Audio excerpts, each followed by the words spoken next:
Magandang araw mga kaibigan. Hello po sa inyong lahat. So, today po is medyo mabuti-buti na ang inyong kabikolana. Ngayon po is pang 1 week na nagkaroon po ako ng flunza. So, hindi ako nakapag-update sa ating YouTube channel. Sa FB page ko lang ako nag-update na meron tayong sakit kaya hindi tayo nakakagawa ng vlogs. So, ngayon po is December 4. And si baby ko po is 30 weeks.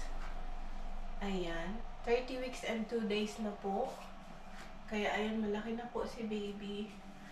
So ngayong mga kaibigang umaga, nag-aayos lang ako ng mga gamit ni baby sa loob ng kwarto namin. Kaya lang, gusto ko lang itong gawa ng video kasi nakakatawa lang yung asawa ko at saka si Nikki. Nandito sila sa labas. Tingnan nyo po, dami na pong snow. Ayun, matagal din pa ako hindi nakapag-update sa ating YouTube. So, ayun si Nikki at saka si husband ko. Kasi ginigiba na po nila yung aming lumang sauna. Ayan po yung ginamit namin nung under renovation yung aming shower room dito. Pero ngayon, okay na, nagagamit na namin. Kaya ayan, ginigiba na nila ngayon.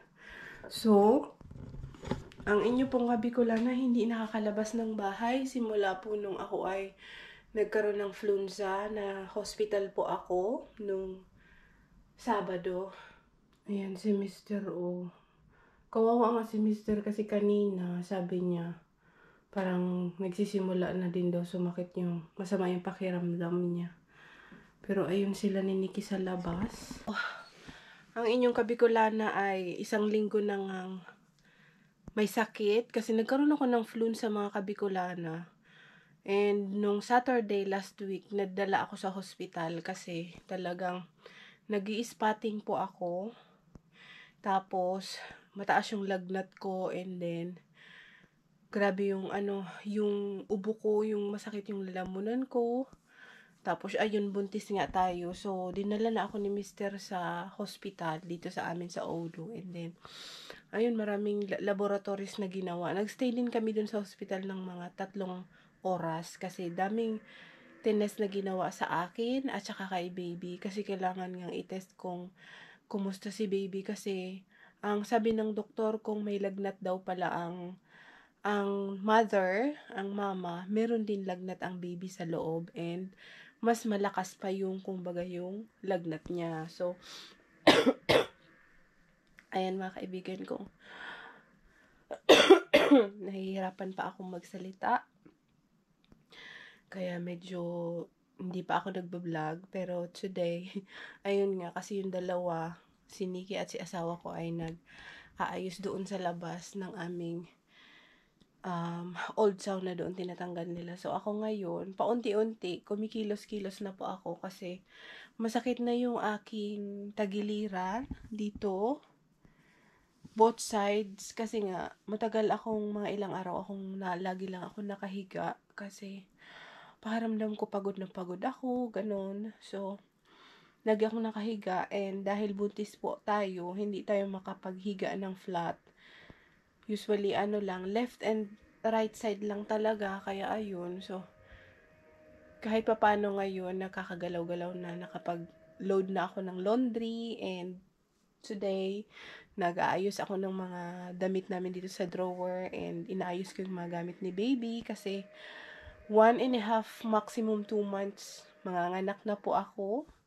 Makikita na natin si baby. Ayan. Tapos, magpa-plancha ako nung kanyang mga gamit kasi nilabhan ko na yung mga gamit niya. Ilang araw na ang nakakaraan and sabi ko ipa-plancha ko muna siya bago ko siya ilalagay sa drawer para kumbaga malinis siya. Planchado yung kanyang mga damit bago niya gagamitin.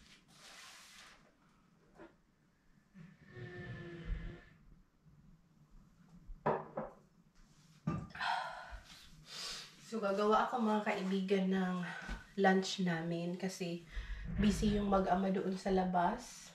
Tuluyan na nilang nagiba yung lumang sauna.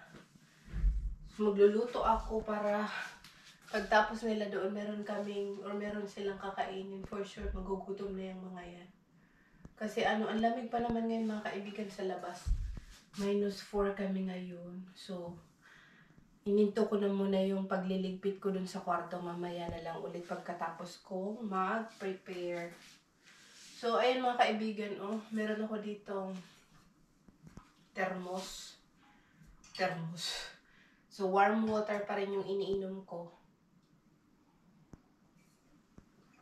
Kasi, ang sarap lang sa pakiramdam, lalo na sa lalamunan pag uminom ka ng warm water. Ang ganda ng mga kaibigan dito. Kikita nyo ulit yung aming, ayan o. Kita nyo ulit yung aming, garden dyan na maliwanag na. Ayan si Mr. O. Gumagamit siya ng chainsaw. Oh, yan yung kanilang, kunti na lang matatanggal na yung ating lumang sauna. Magpa-fry ako nitong ano ba ito? Fish pinar. Ayan siya mga kaibigan. Alam nyo ba na alas 3 ng hapon, magda-dark na po kami dito. Adjusting po ng adjusting. Padilim po dito sa Finland. Pero this year, mga kaibigan, dito sa Oulu, sa city namin, medyo kunti po yung snow. Hindi po ganun karami compare last year. Kasi last year, October pa lang, ang dami na pong snow dito sa bakod namin. Pero this time, December na po. Hindi pa ganun. Pero okay na din. Hindi ko naman hinahangad na maraming snow. Kasi pag maraming snow, ang hirap din po. Marami din itutulak si Mister. Uy, nahihirapan ako magsalita mga kaibigan. Grabe, tapos ang ano na po ni Baby, tingnan niyo mga kaibigan, oh. Nakikita niyo ba? Yung tiyan ko, ang laki na, grabe. Sabi ko, kay asawa, parang feeling ko, anytime, manganganak na ako. Tapos alam niyo ba mga kabikulana, kasi nung na-hospital po ako, in-ultrasound po si Baby. And si baby ko po is 1.7 kilo na po siya. 7.5 months. Malaki na po. And ang sabi ng doktor, malaking bata po yung aming anak. So, nagulat ako, na-worry ako, oh my God. Pati yung asawa ko sabi niya, oh my God din. Kasi nga, yung Finnish baby po, yung dito sa lahi ng asawa ko, 4.5 po yung talagang pinakamalaking baby na isinisilang. So sabi ko, kaya ba yun i-normal? Kasi nga, nag-hoping ako ng normal delivery. Pero sabi ng doktor, meron daw pong mga Asian, na kagaya ko, Asian din ako na dito nanganganak and nakakaya naman daw po ng normal delivery. So, sabi ng doktor, ang ina-aprobahan lang nila, yung maximum 4.5 kilo yung baby. Pag more than that, hindi po ino-normal. Kasi nga, iniisip din nila yung safety namin, ng mother at saka ng baby. So sabi ko, oh my God, sabi ko. Pero of course, hoping na mag-normal delivery tayo, na mailabas natin si baby ng, ayun nga, normal kasi, kumbaga, mas madali yung recovery. But of course, wala tayong magagawa kung sasabihin ng doktor na hindi kakayanin na i-normal.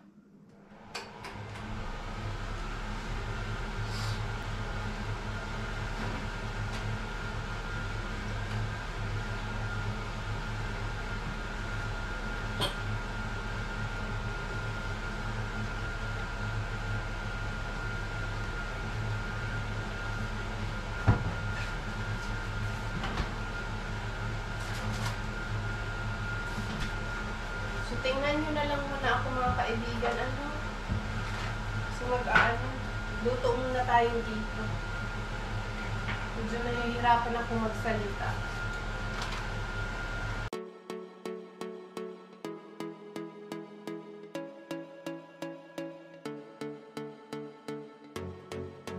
Ating niluluto mga kaibigan.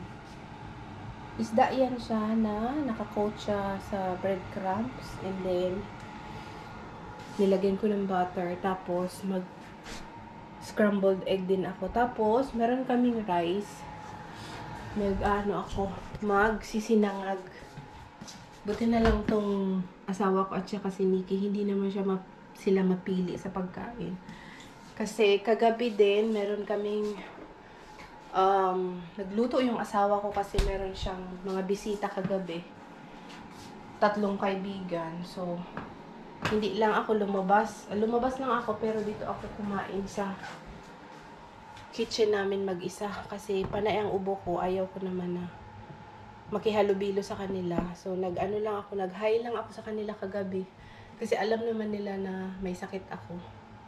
So, ayun yun. May pagkain kami kagabi. Kaya ngayon, okay lang kahit ito, mag-fried egg mag-scrambled egg tayo. Tapos, fried rice ngayong tanghali. Natapos na nila yung Ayan. Team yung mag-ama, Nagiba na nila ng tuluyan. Ayan yung snow natin dyan, mga kaibigan. Diba? Ang dami. Ayan siya, mga kaibigan. Yung kanin namin kagabi pa ito.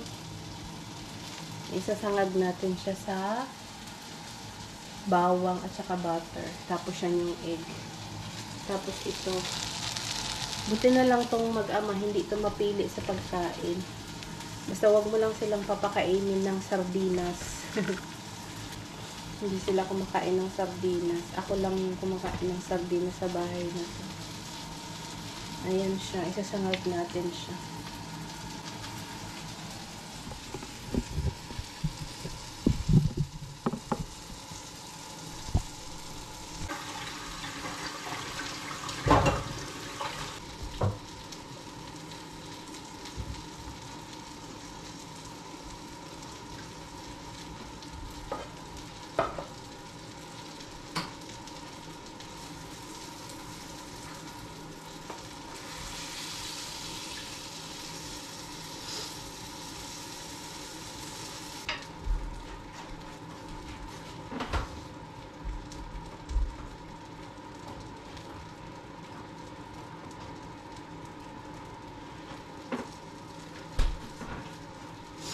Nakalimutan ko, mga kaibigan, meron pala ako ditong salmon.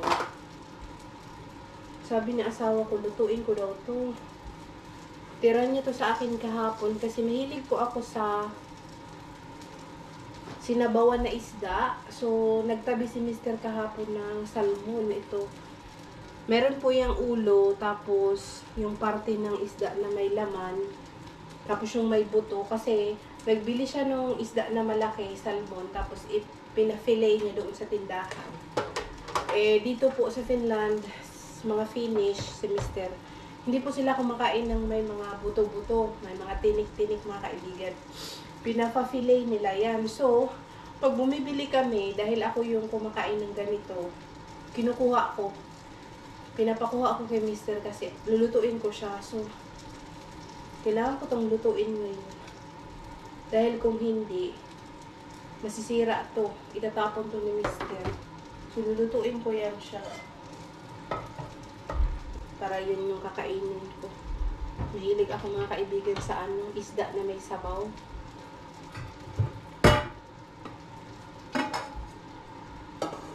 Ano lang natin siya, isigang lang natin siya. Sarap nito. Meron siyang taba. Kasi alam ni Mr. na hilig ako sa may bandang tiyan. So, yan, nilagyan niya. Ayan siya. Gigisaan natin ito, mga kaibigan. Sisigang natin ito ngayon. Pero masarap yung kain ni Buntis. Kasi gusto ko nang may sabaw din.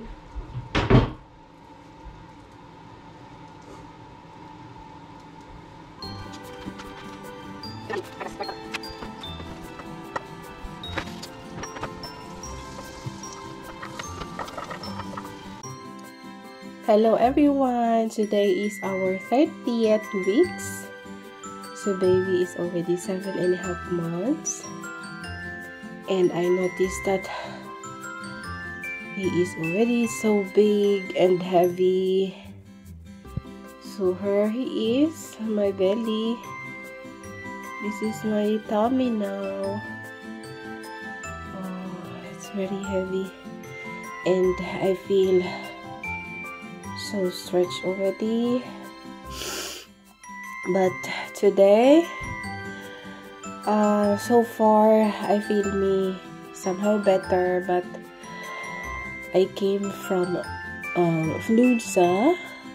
I still have not so good feeling. I am still coughing and runny nose, but so far, because yesterday I had very high fever still, especially on the night time, but today, this morning, I start to feel better, and this evening, it's already 7 p.m. and my body temperature is 36.5 already, so which is good. So that's why I decided to take some video that I am going to look back one day when our baby is here. He kicking a lot, and I always have contraction, you know, tightening of my belly like that. Now I feel it's very tight. Yeah, we're happy and excited. I am happy because we started to be fine now, because we've been in the doctor 2 days ago, and the doctor says that once the mother is sick, the baby is sick as well. That makes me worried, and yeah, a lot of pain, a lot of coughing, but today I am so happy. Yeah, see you soon, baby. 7.5 months.